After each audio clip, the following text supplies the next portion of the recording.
Do I have much to report on is the question for the day.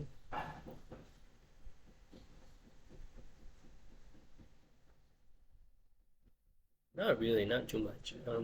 Okay, so it is 8/3, which means it's August 3rd, 6 days away from completing 2 months in India. And I am about to go to Gudalur in 3 days, stopping by Erode, Tirupur, then uh, Gudalur. And that's going to be a whole world adventure. It's kind of giving me Cortona vibes again, where I'm in Florence. I like hop on a train, get to Siena.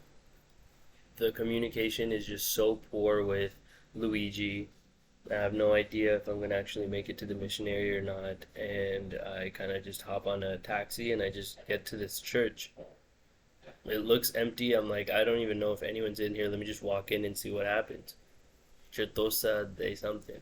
I walk in, and then an entire world opens up where all of a sudden I'm deep fully in Cortona where I meet these people. I get walked in through the entrance. I talk to those two people. I meet what's his name? Oh, bald head. He was great. Man, that guy was awesome. Hmm. I can't believe I forgot his name. He was an amazing soul. Amazing, amazing person. Wow, I forgot his name. But yeah, he showed me the way, gave me the pamphlet, all the stuff, showed me my room. What's his name? Juan only came a while later, so I remember that day so clearly. The whole week, honestly, but that day specifically, just so clearly because it was like, I just didn't know what I was driving to. I didn't. The communication was poor.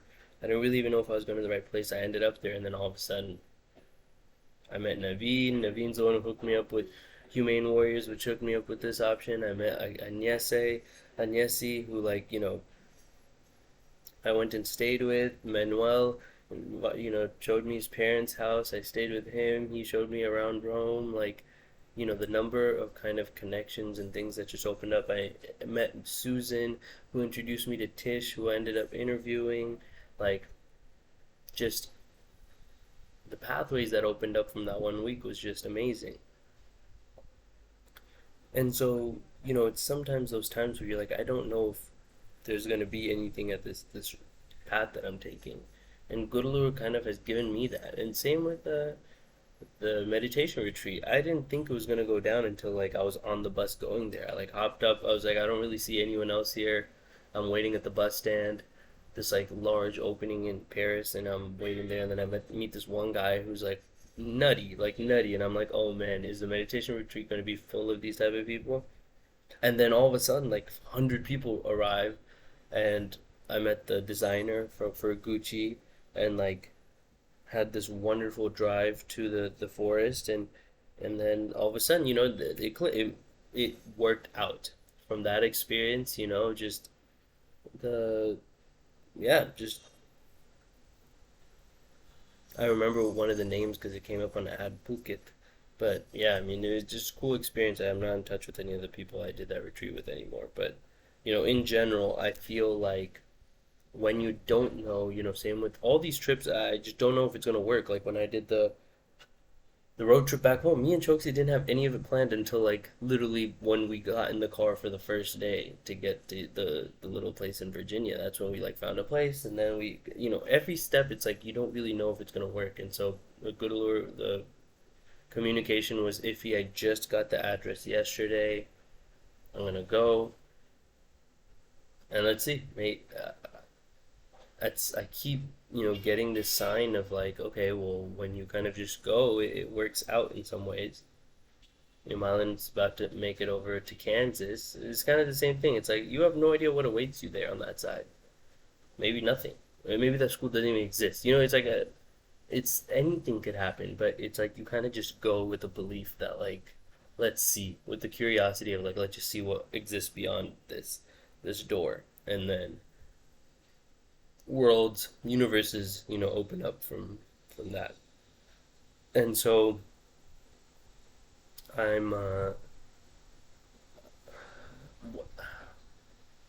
I'm reading this book called Pedagogy of the Press, and I feel like it's been very helpful in kind of giving me the backdrop for what I want my what I want to do as an educator, instructor, as a volunteer at this place.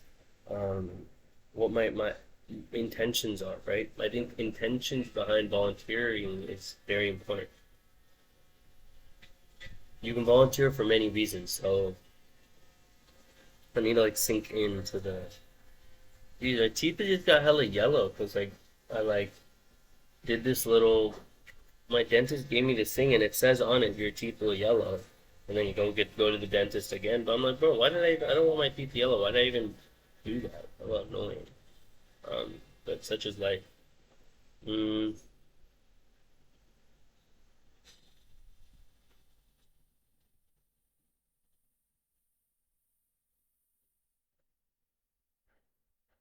but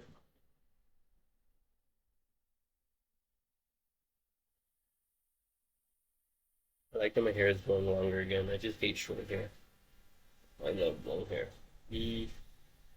So when it comes to volunteering, look, you can volunteer with the kind of savior mindset of like, let me come and teach them something. I have so much to offer. Some people do. That's not to say that people don't. But I think that creates this like one unidirectional kind of relationship with the people that you're working with, where it's like, let me teach you something, you have nothing to offer me. That's not true. I know I'm going to go into this experience and most likely learn more than I whatever I can offer. And so it's not very unidirectional. So the impact is both directions. There's huge construction going on outside. But so okay, so you have to go with learning. But let's say I go to volunteer just to learn. Like I want to learn things, I'm gonna go do that. Not saying that's a poor reasoning, that's a fine reason, but there seems something very like you're kind of the struggle of one becomes kind of like a means to an end. Like, oh, I'm going to like enter this place where these I'm helping because these people clear, whatever you're. Let's say you work at a blind school. Let's say you work. I'm just the types of things that you could help for are endless. But if you're helping, that probably means to some extent like the people that you're helping might need help. Um, and not to say that, not even to say need help, but some people really, yeah, some people do like appreciate and need help, and so, um,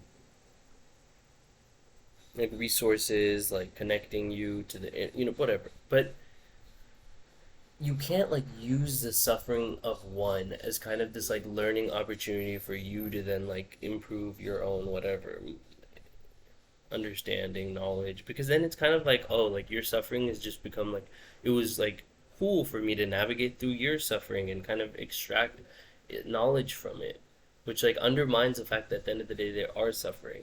Um, that's not to say in this situation they are. I'm not talking about this situation at all. I'm just saying, any kind of service that I'm looking forward to doing in my life.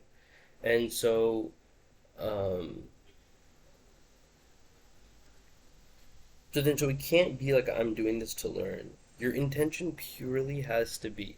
So that's why this book, Pedagogy of the Press, is interesting. Because look, the thing is, education. You not everyone can get a great 100K job. Like it's just not possible. It's just that many do not exist.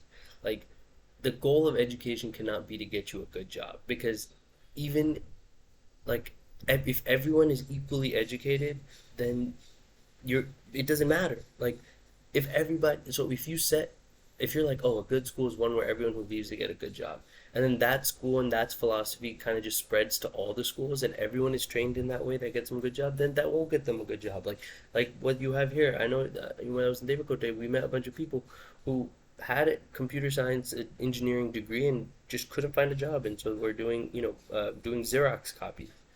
uh, and that's just the reality of it, is that if everybody gets this education that's built towards kind of just getting a good job, not every it's just there's not enough of those jobs for everyone to get one. So that has to be like a side product of a good education. Like one of the many kind of legs of a good education would be you getting a good job.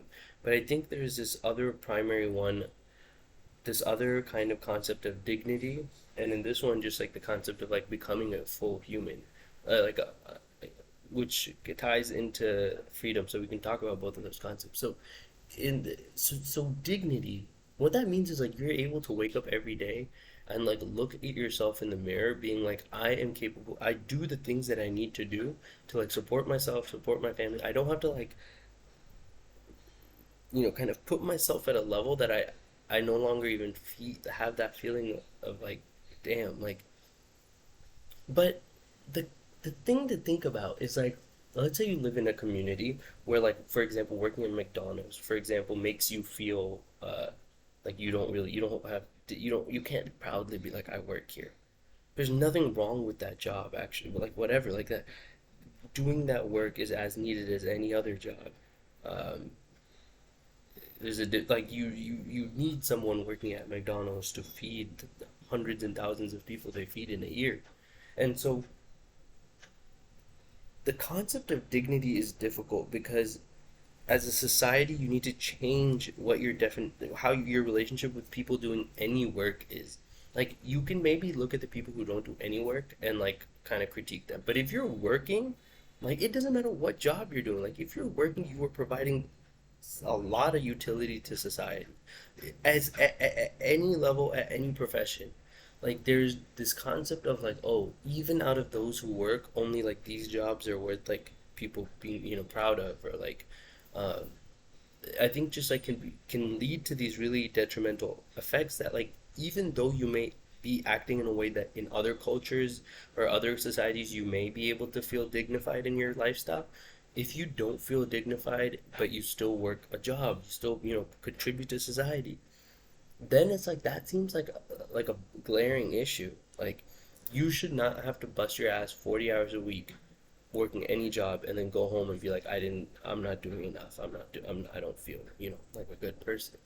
And you may feel those ways because the money is not enough, and those are separate, but I'm saying purely from the place of like how others make you feel about your place in society. I'm not talking about like, okay, well they don't pay me enough so therefore I have to do other things that make me feel uh what's the word, opposite of dignified, indignified, whatever, like and so I think this concept of dignity is really important. Like, can you act in such a way where you can look at yourself in the mirror with dignity? That's something I think education can strive towards, because that's something that doesn't have to do with you getting a 100K job, because not everyone can. That's just, at the end of the day, there is a distribution of what people can get paid. Even if everyone is skilled at the level of a lawyer, doctor, engineer, there's not that many of those that are needed.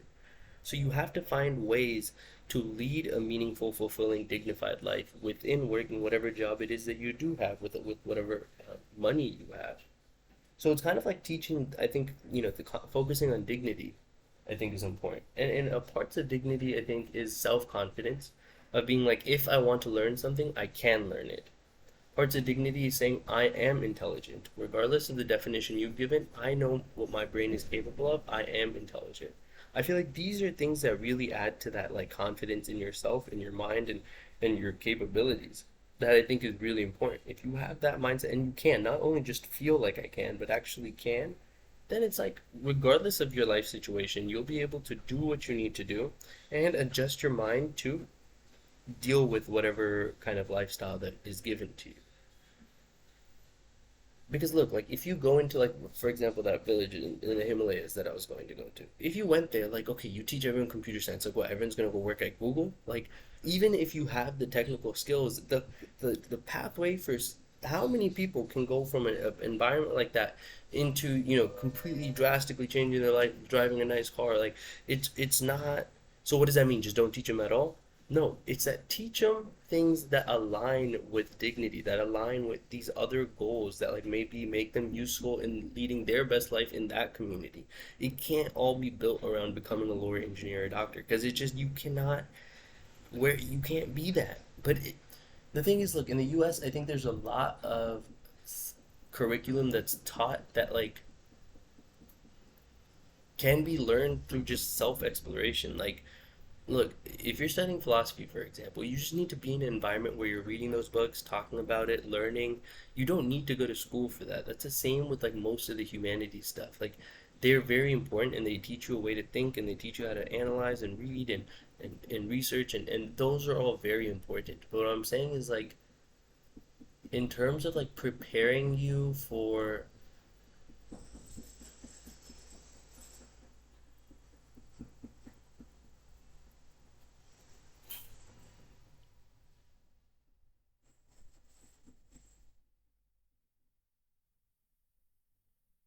if you're going into college in kind of expectations that you're looking for a good job after, then you just really have to be aware of like what you're studying versus what your expected outcome is. But if you're going for the genuine pursuit of knowledge or to broaden your mind thinking, you can study anything at any school. Like literally being in the environment of school around other students with the genuine intention to learn like I want to learn this, like it doesn't matter where you are because look, if you're in a bad school, you'll learn things about oh, why are bad schools bad?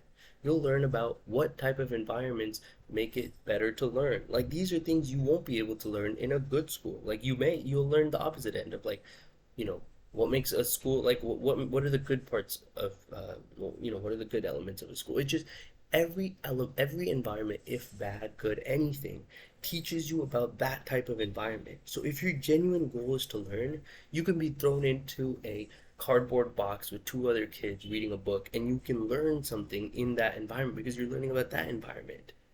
So it's only for people who kind of have a very directed goal of like I want to do this to like achieve X, Y, or Z. It's like useful. I just think look, our entire conceptions of education I just think are very, very flawed. And it's like if you have an open mind to learning, you can learn far more just in living a kind of intellectually stimulating life than you can by sitting in a classroom 99% of the time for most people. Look, especially, you know, I'm just gonna say this. May I'm old school for thinking in this way, but I do believe there is a difference between even seeing a lot of the young kids that I've taught. There is a difference on average. I mean, there's learning curves, but there's a difference between how boys and how girls learn, and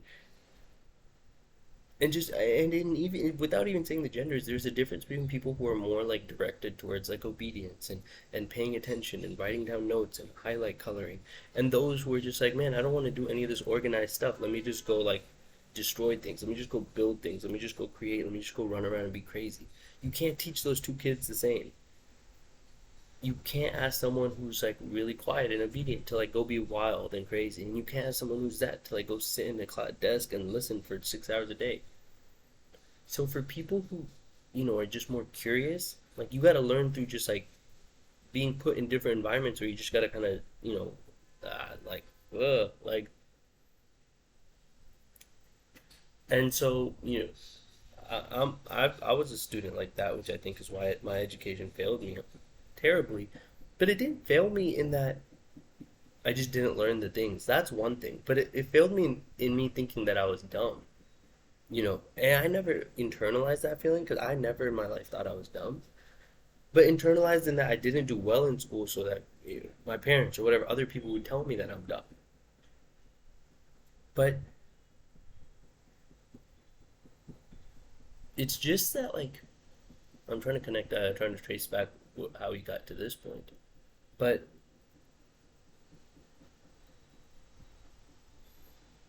even the Himalayas, yes. So you cannot teach like with like a very directed outcome of like only getting a good job. I think that's one leg of it.